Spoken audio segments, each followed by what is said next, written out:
What's going on, everybody? Good afternoon. Hope you guys are doing well. And I thought it would be fun to do a little roundup of what some of the big mock draft or draft coverage in general websites are doing with their mock drafts in recent days, or in some cases, I guess, weeks, as it pertains to the Seattle Seahawks. And obviously, the combine is just wrapping up. A lot of these mock drafts are right before the combine took place. So you can definitely expect to see these websites update in the coming few days, maybe week or so, with new mock drafts because they have more information now. But I think it's going to be a pretty interesting process to go through. And I want to see what these websites, what these publications had before the combine. So arguably, I should have been doing this throughout the year, but now that we're really in the off season, and I understand that draft stuff doesn't hit as hard when your team is doing really well. So I kind of wanted to save a lot of the draft stuff for the off season anyway, if I could. So now's as good a time as any. So let's go through some of the big draft websites on the internet, look at their most recent draft work, and see what they're doing with the Seattle Seahawks. Starting with ESPN, I believe this is Mel Kiper. He, with the 32nd pick, and by the way, a lot of these mocks are going to be round one only, but some of them go deeper. He goes with Avion Terrell of Clemson. And obviously, this was before the combine, but Terrell did not have a great combine. That being said, though, the fact that he had a not great combine is the only reason why I think the Seahawks could draft him, because I felt like he was clearly a goner before the Seahawks would pick, and he may still be. But Avion Terrell kind of came in with small measurements, and I do wonder if that diminishes him significantly in the eyes of this team and maybe restricts him to being more of a nickel corner at the NFL level. But pre-combine anyway, this was a pick that made a good amount of sense. Before the combine, I would have looked at Terrell and said, I would love to get that guy at 32. I really hope we can do it. Now, admittedly, I'm not quite as sure, but I feel like there's enough good talent there and enough ability to make him appealing at 32. Remember, this is not the greatest draft in the world. You're not going to get some super blue chipper at 32 anyway. Most drafts you wouldn't, but this draft especially you wouldn't. So ESPN goes with Terrell, and I think I like it, but I understand that after the combine, there are going to be some reservations. All right. Next website I want to look at here is Tankathon, and they actually go a few rounds deep here. But in the first round, they give the Seahawks Brandon Cisse. And that is a pick that I think will be very, very popular. This guy is starting to scream Seahawk with his ability to come up and defend the run from the cornerback spot. He's somebody who is developmental. I don't know if he could plug and play at cornerback 2 immediately, but he should be able to play on the outside, and you should be able to buy enough time for him to prepare for the NFL before you actually put that on his shoulders. So if you get Cisse, you're probably getting a veteran corner. That veteran corner is your starting cornerback for most of the season. Cisse plays a limited role, and then by 2027, Cisse is ready to go. That also gives him time to learn zone at a higher level because right now he's not the greatest zone corner in football. In fact, I'd say his man cover abilities are ahead of his zone cover abilities. So that's something that needs to come along here. But Cisse, that's a very good pick. Now, they do go into a second round here, and they go with Jeremy Bernard, former Husky, by the way, most recently with Alabama. Good receiver, don't get me wrong. Good receiver. The value is going to be about right. I think he is going to go somewhere around the back of the second or early in the third. Had a really nice 3-cone at the combine, by the way. I think that's going to help him, but I don't know if this is the play. Maybe if you're looking at Bernard as like a future replacement for Cooper Kupp, I could get behind it.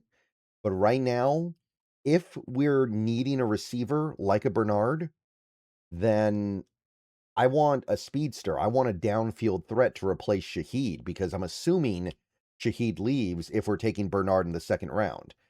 And Bernard's got a lot of good stuff to him. He's a good route runner.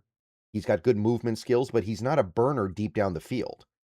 So if you're looking at this as a replacement for Shaheed leaving, then I don't really get it. If you're looking at him as a replacement for Cooper Kupp, then that actually kind of flows.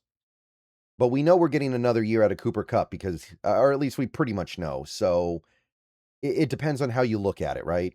And then they go into the third round here and they go with Jay Barham of Michigan, linebacker. I don't know a ton about Barham yet because I haven't had a chance to look at him, but I don't mind the idea of trying to prep the linebacker position for 2027. It's a little bit it's not necessarily doing anything for the team in 2026, which is always a little bit of a concern when you have a team in a Super Bowl window, but I do like the idea of thinking about linebacker in this draft. I don't know about Barham, though. I'm gonna have to look into him a little bit more, but not a bad idea on the surface of it. Okay, so that was Tankathon. They went 3 rounds deep. Let's move on. The Draft Network goes 1 round deep, and they go with Jermod McCoy of, Tennessee, and this would be the ultimate risk versus reward play. McCoy was a guy who was pretty clearly, I think, gonna be a top 15 pick, and then he missed all of 2025 because of an injury. I think it was an ACL, if I recall correctly, but he has been injured pretty severely for a while now, and he wasn't even able to do stuff at the combine. So there's concern that that injury is going to be like some career altering thing right now. And there's a real possibility that it affects the rest of his life. But Jermon McCoy is an uber talent. And if he's actually there at 32, that is a gamble that you're gonna have to weigh in your mind, and it's not gonna be easy to weigh because you're getting a guy who might never really be able to play at a good level, or you're getting a guy who could be the best corner in this draft. So, I mean, if the gamble is there to take, I'm okay with it, but it is a gamble. So that's very interesting. Pro Football Focus did a 3-round mock draft recently. I think this was maybe it was like a week ago. So obviously pre-combine, but they go a few rounds deep as well. They give the Seahawks first Keith Abney the second from Arizona State. Another cornerback, had a good year. Don't mind it. I don't know if the value is there at 32, but I think that's going to matter a little bit less right now because we are picking so late and because the team's in a Super Bowl window. So if they think that Abney is somebody that fits in well and maybe can start contributing positively even as early as his rookie year, which I think is a reasonable thought, then Abney makes sense. I don't think he's as clean of a fit as somebody like a Cisse or Chris Johnson, but Keith Abney is, I think, a reasonable pick at 32. Okay, so they go to 64 here, and you can see they go with Jeremy Bernard of Alabama. Again, another publication giving us Bernard in the second. And again, I don't get it if you're thinking about him replacing Shaheed, but as a Cooper Kupp replacement, I can kind of get behind that. So depends on your perspective, but I don't know if Bernard could help this team that much in 2026. And then they go into round 3, and they give the Seahawks Seth McGowan, a running back from Kentucky, who had a good combine, by the way, so look for his stock to go up a little bit. Power back, but very explosive. Just doesn't have, like, straight line speed, doesn't have a ton of agility. Not gonna make a lot of players miss, but he is kind of a Charbonnet replacement, which I think is definitely worth considering, so it's fine. I just don't know about a power back in the 3rd round. I'm not sure about that. I'm gonna have to see if this draft makes it make sense, and that's a process that I'm gonna start, tomorrow, and well, I've already started it, but you guys know what I mean, on the channel, and then decide on over the next month. Walter Football did some work with their mock draft as well. I believe they went 3 rounds deep. They went with a wide receiver in the 1st round for the Seahawks, KC Concepcion. I don't know if I'm pronouncing that right, but he's the A&M Aggie. And I kind of like this as a downfield threat guy to replace Shaheed. I know he's not the same player as Shaheed. I think he can do some things that are at least similar in the sense that the team can look at that as a replacement for Shaheed.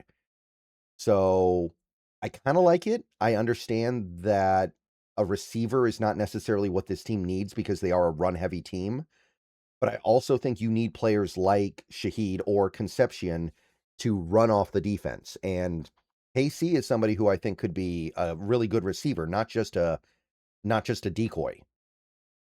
Second round here from Walter, they go Jake Slaughter. Decent idea, workable. My issue is, what is Jake Slaughter going to be compared to a guy like Jalen Sundell, who is not the greatest center in the world, but is a great scheme fit? Is Jake Slaughter going to be able to fill that hole? I'm not sure. And obviously, you get Slaughter, he's probably not really doing much for you as a rookie. Maybe he pushes Bradford, but we have no idea if he can play right guard. I don't think he ever has. So it's a long-term pick. It's not one that I mind, but I also ask myself, how much is Jalen Sundell going to cost when he's a free agent?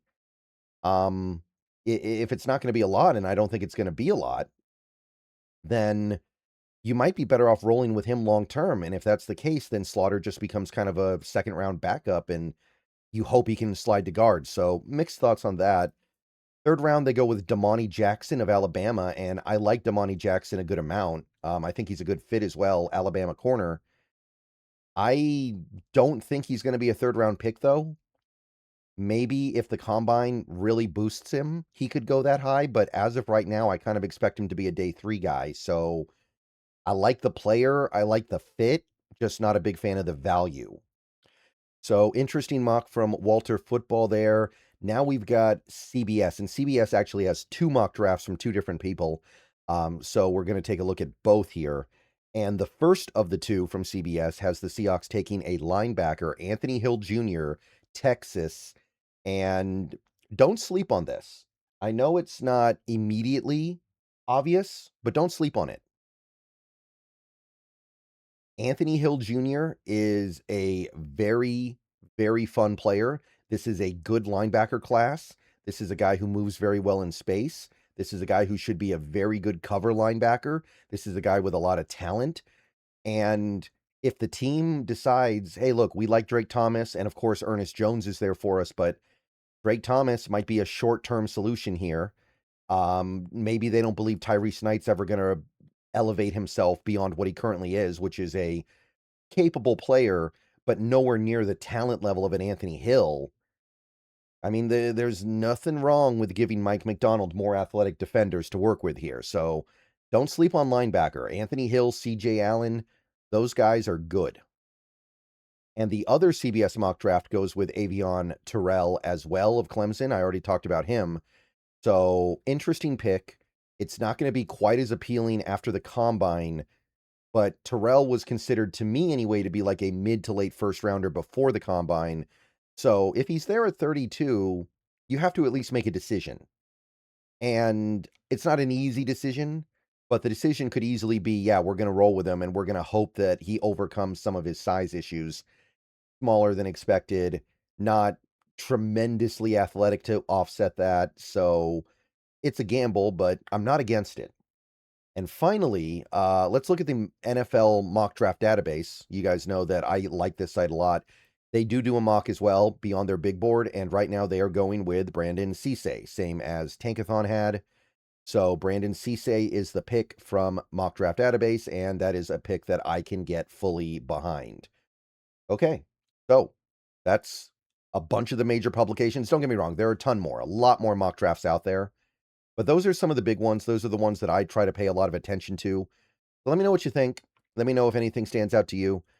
Most of this stuff I'd be on board with. Some of it's a little bit funny to me, but look, it's a weird draft. It's not a very good draft. And if this team feels like they need to make an unconventional pick to make the most of it, then I'm not going to be upset.